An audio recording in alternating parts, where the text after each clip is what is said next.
Capital market इससे पहले हमने मनी मार्केट की वीडियो में देखा था कि मनी मार्केट क्या होता है। जैसे एक बार रिकॉल कर लेते हैं शॉर्ट में। मनी मार्केट होता है कि 1 साल से कम 364 डेज से कम की डीलिंग होती है उसके अंदर, और उसमें सिर्फ डेट इंस्ट्रूमेंट की डीलिंग होती है। और उसमें मेन इंस्ट्रूमेंट्स कौन कौन से होते हैं, जैसे commercial papers, commercial bills, treasury bills, call money या notice money and certificate of deposits. इन सब के फीचर्स, सबकी क्वालिटीज़ हमने पिछले लेक्चर में देख लिए थे। अब उसी में हमने इंट्रोडक्शन में भी देखा था कैपिटल मार्केट के बारे में। तो कैपिटल मार्केट जो 1 साल से ज़्यादा पीरियड के लिए जो इंस्ट्रूमेंट्स होते हैं, जो जिसमें डीलिंग होती है, उसको कैपिटल मार्केट बोलते हैं। और इसके अंदर डेट एंड इक्विटी दोनों की डीलिंग होती है कैपिटल मार्केट में। अब इसके बारे में डिटेल में पढ़ते हैं। तो इसमें कौन कौन से टॉपिक्स कवर्ड होंगे? Debt and equity, equity features, capital market, primary and secondary market, issues in primary market. इसमें आईपीओ इशू होता है, FPO, right issue, preferential issue, QIP and steps in IPO. फिर हम पढ़ेंगे एडीआर, जीडीआर एंड आईडीआर। फिर पढ़ेंगे greenshoe option, फिर secondary market, then stock exchanges, then trade settlements, then corporate actions, then market efficiency. So let's start. So financing.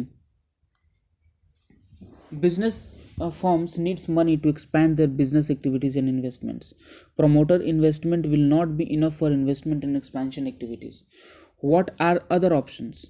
They can approach a bank and take a loan, or they can raise money from public by issuing bonds or stocks.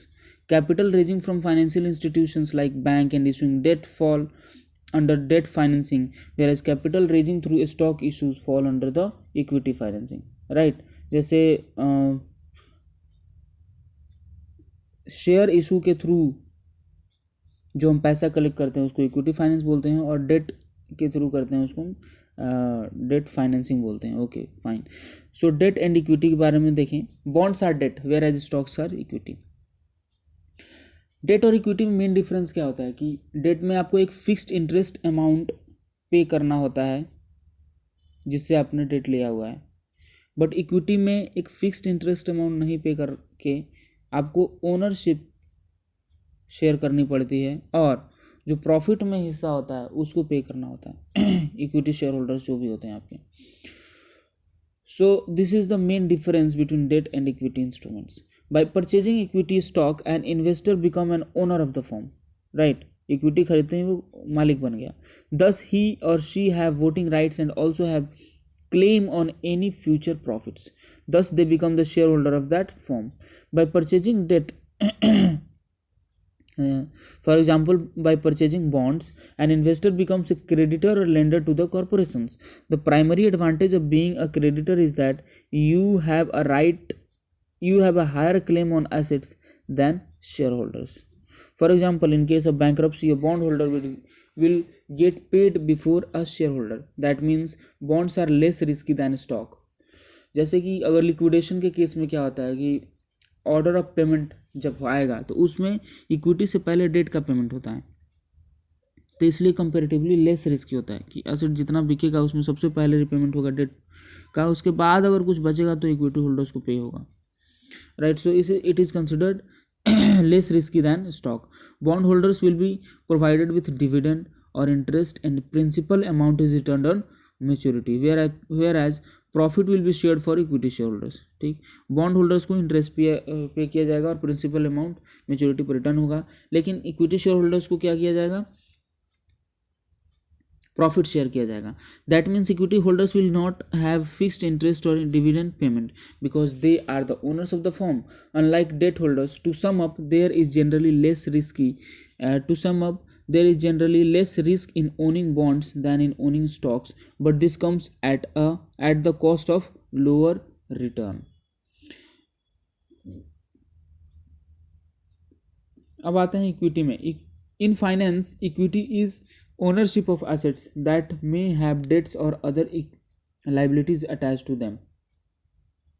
Equity is measured for accounting purpose by subtracting liabilities from the value of assets. For example, if someone owns a car worth 9 $9,000 and owes $3,000 on the loan used to buy the car, then the difference of $6,000 is equity. Equity shares are the main source of finance of a firm. It is issued to the general public. Equity shareholders do not enjoy any preferential rights with regard to payment of capital and dividend. They are entitled to residual income of the company, but they enjoy the right to control the affairs of the business, and all the shareholders collectively are owners of the company. Right. So the features of equity shares क्या हैं? They are permanent in nature. Equity shareholders are actual owners of the company and they bear the higher risk. Equity shares are transferable, that is, ownership of equity shares can be transferred with or without consideration to other person. Dividend payable to equity shareholder is an appropriation of profit. ठीक है, profit का appropriation ही तो है जो dividend pay करते हैं. The equity shareholders do not get fixed rate of dividend, right? The liability of equity shareholder is limited to the extent of their investment. So limited liability होती है, जितना का इन्वेस्टमेंट किया मैक्सिमम लाइबिलिटी कितने की होगी उतने की होगी. जैसे कि 10 रुपये का शेयर है,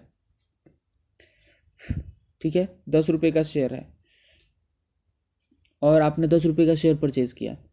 अब शेयर जब परचेज करते हैं आप, तो कंपनी जिसका आपने शेयर परचेज किया उसके पास ऑप्शन है कि भाई वो सारा 10 रुपये का 10 रुपये अभी आपसे मंगा ले या फिर पार्टली मंगाए. जैसे कॉल मनी, ये कॉल 1 कॉल 2 में मंगाए, ठीक है. तो फॉर एग्जांपल कंपनी ने आपसे 6 रुपये मंगाया, फुली पेड ऑफ शेयर नहीं हुआ वो, और कंपनी ने क्या किया, 10 रुपये का शेयर इशू किया और 4 रुपये ड्यू रखा बाद में, कि बाद में जब ज़रूरत पड़ेगी तो मंगाएगी, और 6 रुपये अभी मंगा लिया. बाद में क्या हुआ, लिक्विडेशन के टाइम पे किसी वजह से कंपनी लिक्विडेट होने जा रही है और उसको और फंड्स की ज़रूरत है, तो आपसे और कितना पैसा कंपनी मांग सकती है, और कंपनी आपसे 4 रुपये ही मांग सकती है, क्योंकि आपकी मैक्सिमम लाइबिलिटी कितने की थी, अप टू ₹10 ओनली. सो यहीं लिखा है कि the liability of equity shareholder is limited to the extent of their investment. Advantage for the share holders point of view. आप शेयर होल्डर को क्या एडवांटेज है, जैसे हमने देखा अभी कि डिविडेंड में तो डिवेंचर होल्डर्स या फिर डेट होल्डर्स को क्या है कि एक फिक्स्ड अमाउंट ऑफ इंटरेस्ट उनको मिलता रहेगा और उनका जो मैच्योरिटी होगा उसके ऊपर उनका प्रिंसिपल अमाउंट भी रिपे किया जाएगा. लेकिन इक्विटी शेयर होल्डर्स को ऐसा नहीं है. शेयर होल्डर्स को ऐसा नहीं है. शेयर होल्डर्स को प्रॉफिट होगा तो मिलेगा, प्रॉफिट होगा नहीं होगा तो नहीं मिलेगा. तो ऐसा भी हो सकता है कि किसी साल बहुत ज़्यादा पैसा मिल रहा है, किसी साल बिल्कुल भी नहीं मिल रहा है, ठीक है. तो ये रिस्क होता है. और उनको ऐसा भी फिक्स्ड नहीं है कि भैया जब रिपेमेंट, जब इनका कोई मैच्योरिटी पीरियड नहीं होता है. इक्विटी शेयर होल्डर कोई मैच्योरिटी पीरियड नहीं होता है. जब तक कंपनी चलेगी तब तक equity share holders equity share रहेगा, तो इसमें कोई मैच्योरिटी पीरियड नहीं रहेगा. तो बट इसके क्या एडवांटेज है, क्यों लोग इक्विटी में पैसा इन्वेस्ट करते हैं, तो ये देखते हैं share holders point of view से क्या एडवांटेज है इक्विटी का. Equity shares are very liquid and can be easily sold in the capital market. पहला एडवांटेज है इसका लिक्विडिटी. दूसरा, in case of high profit they get dividend at high rate, ठीक है. हाई प्रॉफिट होगा तो हाई डिविडेंड मिलेगा. लेकिन डेट होल्डर्स को ऐसा नहीं है, उनका फिक्स्ड है, चाहे प्रॉफिट कितना भी हो उनका फिक्स्ड अमाउंट ही मिलेगा. तो वहाँ पे लॉस हो जाता है डेट वालों को, यहाँ पे गेन हो जाता है इक्विटी शेयर होल्डर्स को. Equity share holders have the right to control the management of the company, ठीक है. मैनेजमेंट कंट्रोल का राइट होता है इनके पास, जो डेट होल्डर्स के पास नहीं होता है. Advantage from the company's point of view, they are permanent source of capital and as such do not involve any repayment liability, ठीक है. ऑब्वियस सी बात है कि कंपनी पे कोई प्रेशर नहीं है कि इसको रिपेमेंट करना ही है, ठीक है. They do not have obligation regarding payment of dividend, right. And larger equity capital base increases the credit worthiness of the company among the creditors and investors. जितना ज़्यादा इक्विटी रहा, क्योंकि इक्विटी क्या होता है, ओनर्स का फंड होता है. तो आप कहीं पे लोन लेने जाते हैं तो आपसे कोई बैंक पूछेगा कि भैया आपने इसमें कितने पैसे लगा रखे हैं. तो जितना ज़्यादा आपने पैसा लगा रखा है उतना ज़्यादा रिलायबल रहेगा. अगर मान लेते हैं कि एक कंपनी है उसने सिर्फ 10% पैसा लगा रखा है और वो 90% लोन लेने जा रही है, तो उसमें तो बैंकर्स डरेंगे ना, बिकॉज वो देखेंगे भाई अगर कंपनी डूब गई तो इसका तो सिर्फ 10% का लॉस होगा, मेरा 90% का लॉस होगा. और एक दूसरी कंपनी है जिसमें 60% ओनर ने लगा रखा है, 40% बैंक से लोन लेने जा रहा है, तो वहाँ पे कंपेरेटिवली बैंक को कम डर लगेगा, तो उस केस में क्रेडिट वर्दिनेस कंपनी की ज़्यादा बेटर होगी. So higher the portion of equity in the company, उसकी क्रेडिट वर्दिनेस और भी ज़्यादा बढ़ जाती है क्रेडिटर्स और इन्वेस्टर्स के बीच में. How companies raise capital by issuing equity. ठीक है, कंपनी इक्विटी इशू करके कैसे पैसे रेज करती है. Okay, the equity stocks are issued in the finance market, namely primary and secondary market. when company issues shares to people or certain private individuals, it is called primary market. ठीक है, जब लोगों को certain private individual को करती है share issue, that is called primary market. when one person buys or sells securities from another person, it is called secondary market. मतलब company direct, एक ABC लिमिटेड है, वो डायरेक्ट अपने शेयर इशू कर रही है मान लेते हैं मिस्टर ए को, तो ये प्राइमरी मार्केट के अंदर डीलिंग हो गया. फिर बाद में मिस्टर ए मिस्टर बी को बेच रहे हैं, मिस्टर बी सी को बेच रहे हैं, सी डी को बेच रहे हैं, डी ई को बेच रहे हैं, तो ये जो बाद में फर्दर ट्रांसफर हो रही हैं एक इन्वेस्टर टू दूसरे investor, this is called secondary market. The securities are traded between investor in the secondary market. Company has no role in the secondary market. Secondary market में कंपनी को कोई, उसको क्या पता मिस्टर बी किसको बेचे, बेचना है जिसको बेचे, तो company has no role to play in the secondary market. So now let's cover capital market. In the previous chapter we covered money market, right? Capital market. The capital market is an important constituent of the financial system. It is a market for long-term funds, both equity and debt, and funds raised within and outside the country. The capital market aids economic growth by mobilizing the savings of economic sector and directing the same towards the channel of productive use. This is facilitated through the following measures. Issue of primary securities in the primary market, that is directing cash flow from the surplus sector to the deficit sector as a government and corporate sector. The surplus sector to the deficit sector such as government and the corporate sector, issue of secondary securities in the primary market, that is, अरे यार मतलब primary securities कहाँ issue होता है, primary market में. Secondary securities कहाँ issue होता है, secondary securities primary market, that is directing cash flow from the surplus sector to secondary securities in the secondary market होना चाहिए. Secondary securities in the secondary market, that is directing cash flow from the surplus sector to the deficit financial intermediaries such as banking and non-banking financial institutions. Secondary market transactions in outstanding securities which facilitate liquidity. The liquidity of the stock market is an important factor affecting growth. ठीक है, जैसे जितना ज़्यादा liquidity रहेगा market के अंदर उतना ज़्यादा इन्वेस्टर्स इन्वेस्ट करेंगे, बिकॉज भाई आज मैंने इन्वेस्ट किया, मेरे को कल पैसों की ज़रूरत है, कल मैं अगर बेच नहीं पाऊँ तो क्या फ़ायदा मेरे इस इन्वेस्टमेंट का. So I will not invest in that market. So higher the level of liquidity, higher the investment and higher the investors confidence in the market. So liquidity of the stock market is an important factor affecting growth. Many profitable projects require long-term finance and investment, which means locking up funds for the long period. Investors do not like to relinquish control over their savings for such a long time. Hence, they are reluctant to invest in long gestation projects. It is the presence of liquid secondary market that attracts investors because it ensures a quick exit without heavy losses or costs. Hence, the development of an efficient capital market is necessary for creating a climate conducive to investment and economic growth. Functions of capital market. The functions of an efficient capital market are as follows. ठीक है, mobilize long-term savings to finance long-term investment. Long-term saving को use करके long-term investment कराना. Provide risk capital in the form of equity or quasi-equity to entrepreneurs. Encourage broader ownership of productive assets. Lower the cost of transaction and information. Improve the efficiency of capital allocation through a competitive pricing mechanism. Disseminate information efficient for enabling participation to develop an informed opinion about investment, disinvestment, reinvestment or holding a particular financial asset. enable quick valuation of financial instrument, both equity and debt. Quick valuation of financial instrument का quick valuation enable करता है, both equity and debt. Provide insurance against market risk or price risk through derivative trading and default risk through investment protection fund. Enable wider participation by enhancing the width of the market, by encouraging participation through networking institutions and associating individuals. Enable wider participation by enhancing the width of market, by encouraging participation through networking institutions and associating individuals. Provide operational efficiency through simplified transaction procedures, lowering settlement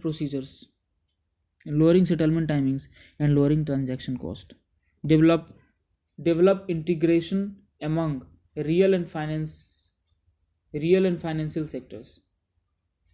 और financial sector के बीच में integration develop करना. Equity and debt instruments, long term and short term funds, long term and short term costs, private and government sectors, domestic and external factors.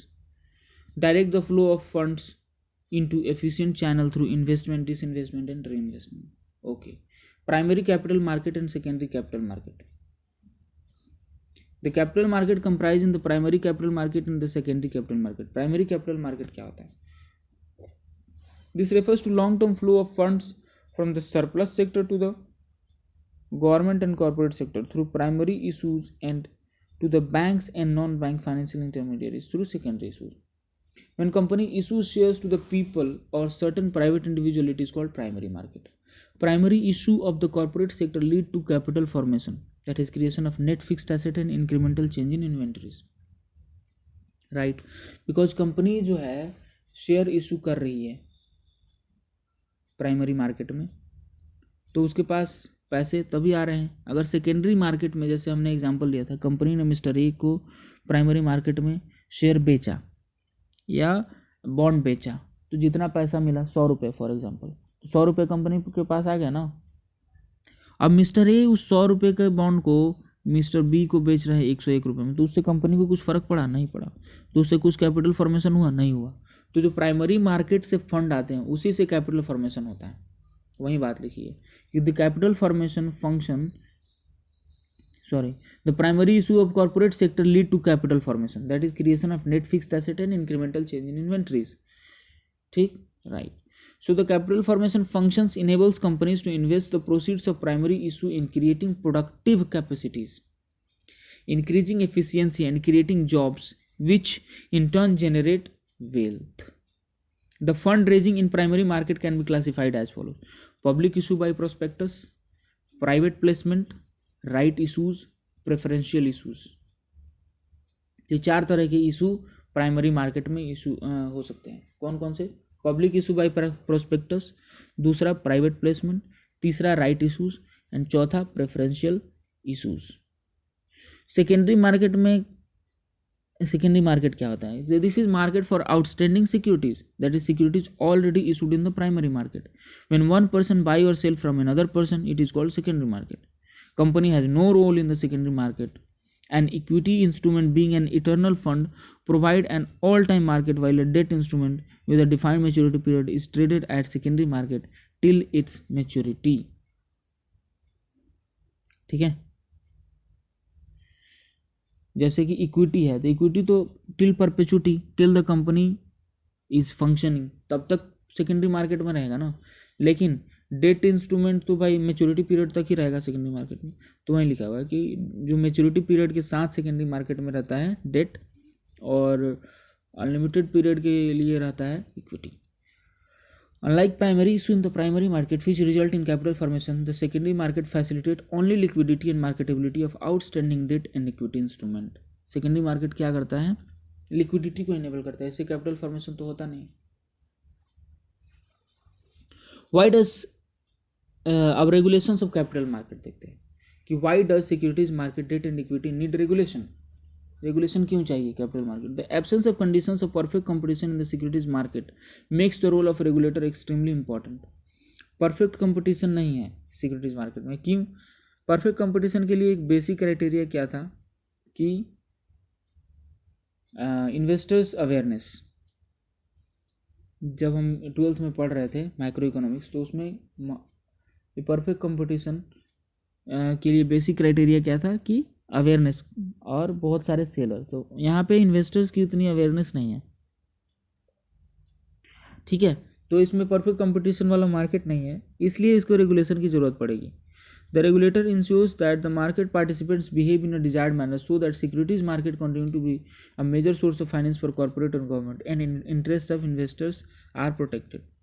The response, जैसे कि आपने हर्षद मेहता का के ऊपर आई वेब सीरीज स्कैम देखा होगा, उसके अंदर सेबी अगर as a regulator role play नहीं कर रहा होता और हर्षद मेहता स्कैम पकड़ा नहीं गया होता, तो क्या होता कि stock market as a speculation की तरह यूज हो रहा होता आज भी, जैसे उस टाइम पे यूज हो रहा था। स्पेक्यूलेशन नहीं है स्टॉक मार्केट का काम। स्टॉक मार्केट का काम है fund raising, genuine fund raising, ये स्टॉक मार्केट का काम है। जैसे कि उसमें एक एग्जांपल होगा कि एक कंपनी होती है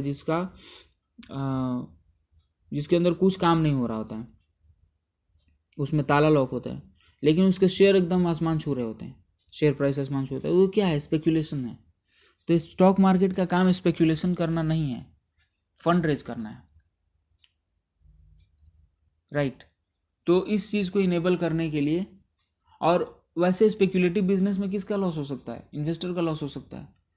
जैसे कि हर्षद मेहता स्कैम पकड़े जाने के बाद मार्केट एकदम क्रैश किया, तो उसमें कौन मरा? इन्वेस्टर मरे। तो उस इन्वेस्टर को प्रोटेक्ट करने की जिम्मेवारी किसकी है? रेगुलेटर्स की है। तो इसलिए उसका रेगुलेशन करना बहुत ज़्यादा ज़रूरी होता है। तो responsibility for regulating the securities market is shared by the department of economic affairs, department of company affairs, RBI and SEBI. ये 4 लोग मिलके इसका रेगुलेशन करते हैं। कौन कौन? RBI, SEBI, department of economic affairs and department of corporate affairs. The SEBI Act was enacted to empower SEBI with a statutory power for A.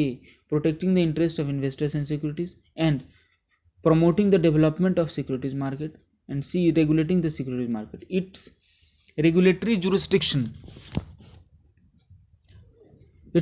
jurisdiction extends over corporates in the issuance of capital and transfer of securities.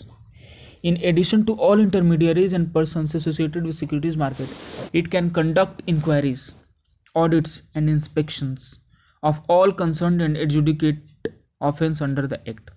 It has power to register and regulate all market intermediaries and also to penalize them in case of violations of the provisions of the Act, rules and regulations made thereunder.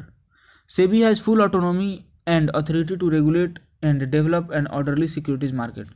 The order of SEBI under the securities law can be challenged before the Securities Appellate Tribunal.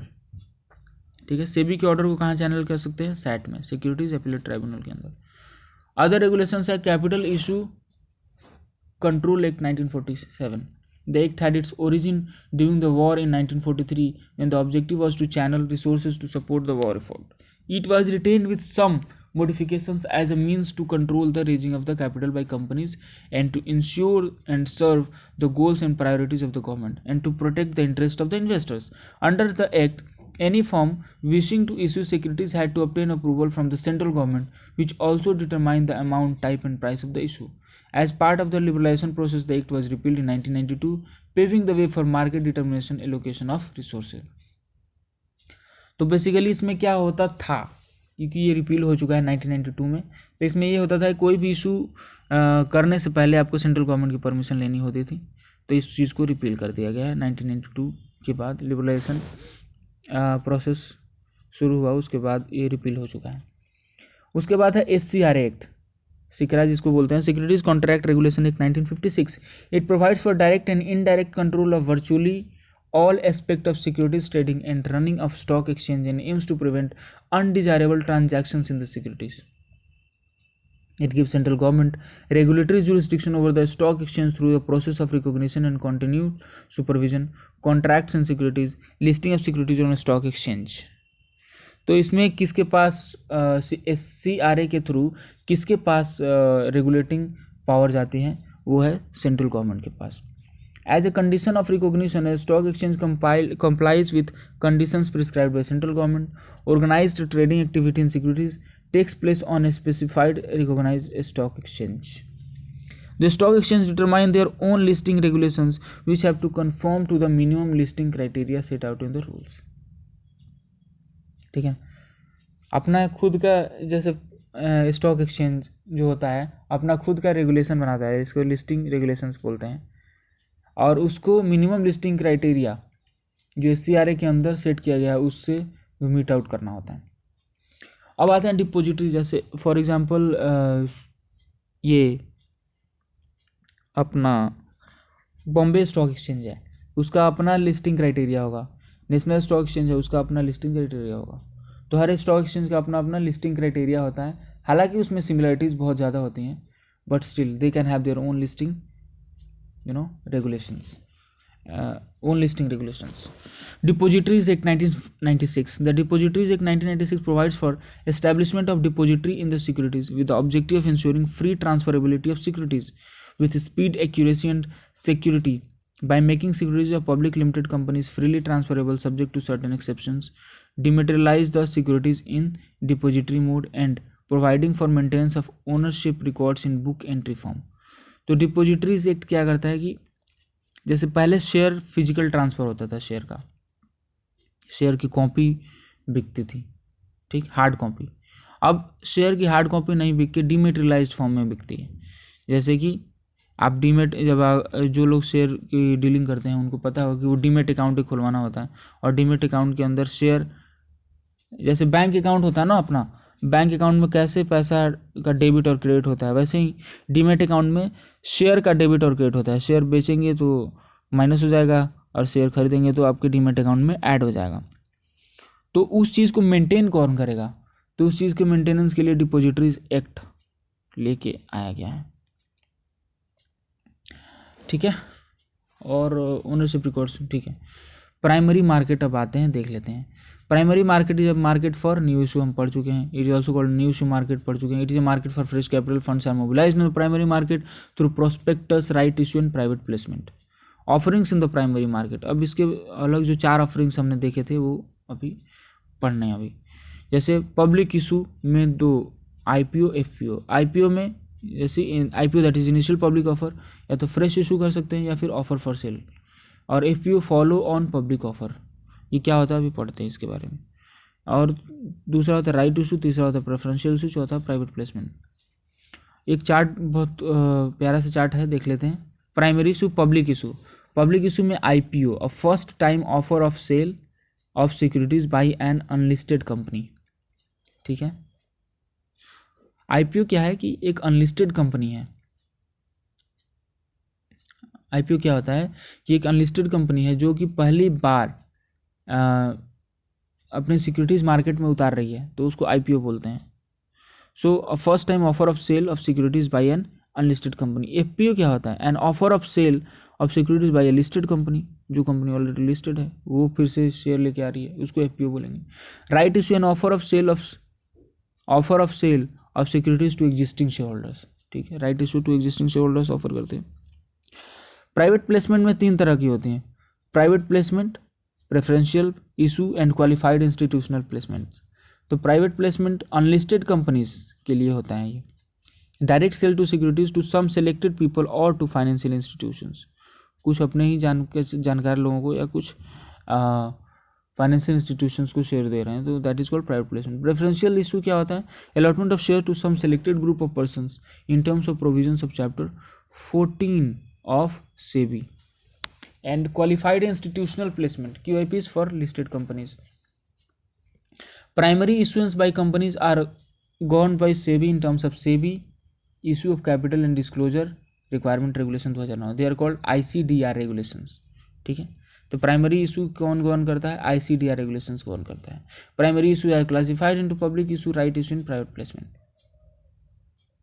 Public issue, right issue और private placement 3 तरह को classify किया था. Public issue की बात करें तो उसमें है IPO. It is an offering of either a fresh issue of securities और an offer for sale of existing securities और both by an unlisted company for the first time to the public. ये हम कई बार पढ़ चुके हैं कि unlisted company पहली बार पब्लिक में आ रही है तो उसको बोलते हैं IPO. In the case of IPO the availability of information regarding the past performance of company and its track record is generally inadequate and may lack credibility. This information asymmetry may lead to the problem of moral hazard and adverse selection. To enable investor to take informed decisions and protect their interests, the SEBI has laid down a stringent entry norms.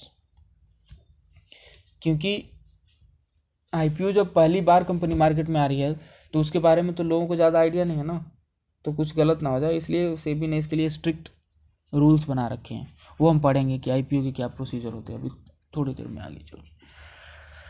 उसके बाद है FPO. Follow on public offer is an offering of either a fresh issue of securities और an offer for sale to the public by an already listed company through an offer document. Investor participating in this offering takes informed decisions based on its track record and performance. Track record और performance के basis पे invest करते हैं. That is called FPO. So a follow on public offer is an offering of either a fresh issue of securities और an offer for sale to the public by already listed company through an offer document. Investor participating in this offering take informed decisions based on its track record on and performance. Each of initial and FPO are further divided into following types: fresh issue or offer for sale. Fresh issue. In the fresh issue there are fresh shares issued by company and in turn company gets the money from the buyer. Offer for sale में क्या होता है? In the offer for sale the promoters या large investors sell the shares to the public. The money collected from sale is taken by promoters and companies do not get the money. जैसे कि offer for cell में क्या होता है? Company एक company है जो प्राइवेट लिमिटेड कंपनी है या लिमिटेड पब्लिक लिमिटेड कंपनी है, ठीक है, लेकिन वो लिस्टेड नहीं है, तो उसने ऑलरेडी तो अपने शेयर इशू कर दिए होंगे ना, तभी तो अभी चल रही है वो. तो अब उसको लिस्टिंग करानी है, तो जो उसके शेयर होल्डर्स हैं वो कौन है? मतलब कुछ क्लोज लोग होंगे, प्रमोटर्स होंगे, वो शेयर होल्डर्स. अब वही शेयर जो प्रमोटर्स के पास है वही शेयर मार्केट में लेके आएगी और लोग उसको बेचेंगे, खरीदेंगे. तो वही हो गया कि मिस्टर ए को कंपनी ने शेयर इशू कर दिया था, मिस्टर ए वाला शेयर ही मार्केट में लेके आ रही है कंपनी, तो मिस्टर ए वाला शेयर मिस्टर बी खरीदेगा तो पैसा किसको जाएगा? मिस्टर ए को जाएगा ना, कंपनी को कोई पैसा नहीं जाएगा. सो ऑफर फॉर सेल में कंपनी को कोई पैसा नहीं मिलता है, बस उसके शेयर की लिक्विडिटी बढ़ जाती है. लेकिन फ्रेश इशू होगा तो उसमें कंपनी को पैसा मिलेगा क्योंकि नया शेयर कंपनी इशू कर रही है, फ्रेश शेयर इशू कर रही है. Types of IPO processes. Fixed price. In the fixed price IPO the price of the shares is fixed at one price and the investors interested has to buy the shares at that price. Book building process. In the book building process no fixed price is there, but instead a price range of 20% is given in which investors can bid. This method provides an opportunity to the market to discover price for the securities which are on offer. The issue price is determined after the bid closure based on demand generated in the process. Yes, book building process में क्या होता है? कोई fix price नहीं रहता है, उसमें एक रेंज दिया जाता है, ठीक है. जैसे ज़्यादा डिमांड सप्लाई के बेसिस पे प्राइस एक मार्केट डिसाइड करती है खुद. फिक्स प्राइस इशूज़, जैसे इसमें अब देख लेते हैं, एक डिफरेंस टाइप का दिया हुआ है.